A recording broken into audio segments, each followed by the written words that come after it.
محترم جامی صاحب، حضرت ذوالنون کے جو اسفار ہیں، آپ کا انداز تربیت ہے اور جو آپ کی محفل میں آتے تھے، کیا شان ہے بتائیے ذرا۔ بہت خوبصورت آپ نے باتیں فرمائی کہ آپ کا شمار ان بزرگوں میں ہوتا ہے جن کو بہت زیادہ سیر و سیاحت کرنے کا موقع ملا، اور ہمیشہ یاد رکھیں کہ سیر و سیاحت بھی وہ لوگ کرتے ہیں جن کے اندر عبقریت اور جامعیت کا رنگ غالب ہوتا ہے، تاکہ ہر جگہ سے جا کر وہ پھول، وہ خوشبو، وہ رنگ لے لیا جائے، کیا بات، اور اس کے بعد ان کا ظرف کہیں جا کر مطمئن ہوتا ہے۔ بے شک۔ صوفیہ بنیادی طور پر قبلہ نظامی صاحب انسانی فطرت کے اتنے گہرے عالم ہوتے ہیں کہ انسان کے اندر سے ہدایت کے میکانزم کو کیسے چھیڑا جا سکتا ہے، نباز نفسیات، نباز نفسیات ہوتے ہیں۔ اس کے بعد یہ اللہ تعالیٰ کی رحمت و برکت کے وہ خزانے لے کر بیٹھے ہوتے ہیں کہ آنے والے بندے کو خوشبو اور رنگ بھی محسوس کراتے ہیں۔ واہ واہ، یہ جو دو صلاحیتیں صوفیہ کے دامن میں ہوتی ہیں تو یہ ان کو مرجع بناتی ہیں، لوگ کھچ کے چلے آتے ہیں۔ تو ویسے حضور نبی اکرم صلی اللہ علیہ وسلم نے نہیں فرمایا کہ میری امت میں کچھ لوگ ایسے ہوں گے کہ ان کو دیکھ کر خدا یاد آئے گا؟ بے شک بے شک۔ اس کی بنیادی وجہ یہ ہوگی کہ انہوں نے ان چیزوں پر محنت کر کے ایسے اثرات اور ایسی کیفیات کو جذب کر لیا ہوگا کہ ان کا انسان ہونا بعد میں نظر آتا ہے، منتخب ہونا پہلے نظر آتا ہے۔ اللہ کی نشانیاں ہیں، اللہ کی نشانیاں ہوتی ہیں۔ تو آپ سے پوچھا گیا کہ حضرت آپ نے سیر و سیاحت بھی بڑی کی، بڑے بڑے لوگ بھی متاثر کیے، کوئی آپ اپنا ہی پسندیدہ واقعہ سنائیں۔ اچھا، تو آپ نے ہونا کہ 30 سالہ مجاہدے کے نتیجے میں ایک شہزادے کو میں نے متاثر کر لیا۔ اچھا، تو آپ سے پوچھا گیا کہ ہوا کس طرح؟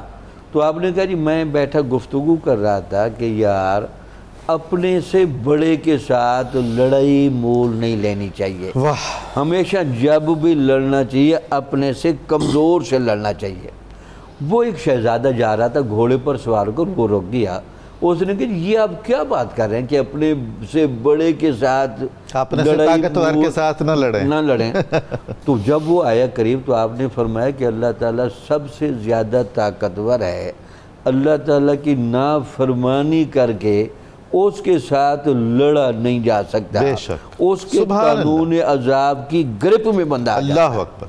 یہ بات سن کر وہ حیران رہ گیا، ان کا جی اتنی سادہ لفظوں میں، آسان لفظوں میں اور پر تاثیر لفظوں میں تسلیم اور آج کسی نے مجھے بات نہیں کی، آپ نے تو بہت بڑی بات کر دی۔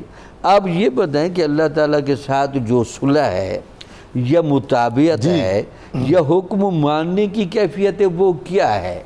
تو آپ نے فرمایا کہ دو چیزیں ہیں، ایک تو یہ ہے کہ اپنے نفس اور خواہشات پر قابو پا لیا جائے اور اس بنیاد پر اللہ کے حکم کی طرف بڑھا جائے۔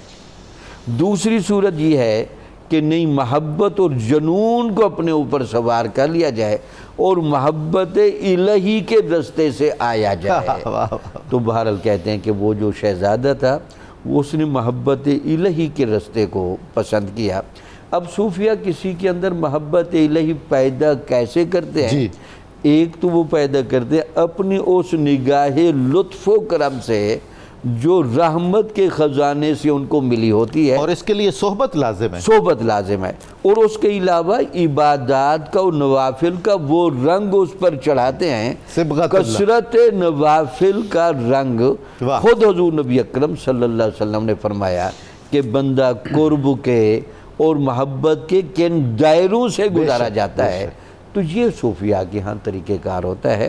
اچھا قبلہ نظام، یہاں ایک جملہ کہنا مناسب ہے۔ آپ جملہ کہیں، میں نے آپ سے ایک بڑی اہم بات بھی پوچھنی ہے۔ ٹھیک، وہ یہ ہے کہ جو لوگ تصوف پر کھلے عام تنقید کر کے دینداری کے تشخص کو بحال کرتے رہتے ہیں، ان کو کہنا چاہیے جناب آپ ان عبادات اور اعمال کو بجا لائیے جو ذوالنون مصری نے کی ہے، پھر آپ کو خود اندازہ لگ جائے گا کہ ذوالنون مصری کس دبستان کا نام ہے، کس روحانیت کا حضور وہ تو بھاری پتھر ہے نا، تنقید کرنا آسان ہے، آپ ہم ڈرائنگ رومز میں اے سی چلا کے بیٹھ کے تنقید تو کر سکتے ہیں نا، برا بھلا کہنا ہمارا وتیرہ بن گیا ہے، بالکل اللہ تعالیٰ معاف فرمائے۔